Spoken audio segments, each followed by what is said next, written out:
There are a lot of people out there who do not know how to find out this information, and this is regarding how to find out if someone is registered for GST, and therefore you can claim GST credits on your business activity statement on the invoice that they've issued to you. There's an easy way to check this, especially if you have their ABN. But just say, for example, you have the name of the organization.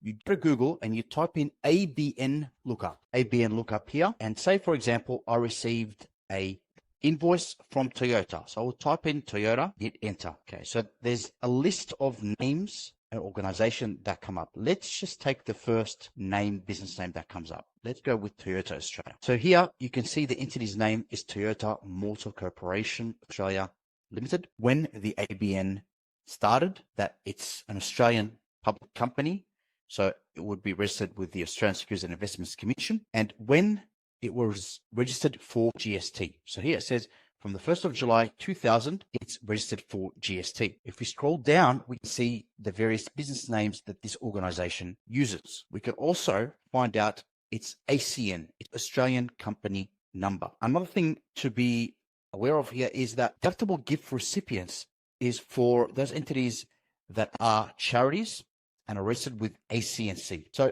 this is how you would go about finding out if an organization is registered for GST or not, and therefore you can ensure that it's all good, it's okay to claim GST credits. If an organization is not registered for GST and issues you an invoice with GST, then you need to go back and have them amend that invoice, because you can't claim the GST, and your accountant will need that information to claim the right amount.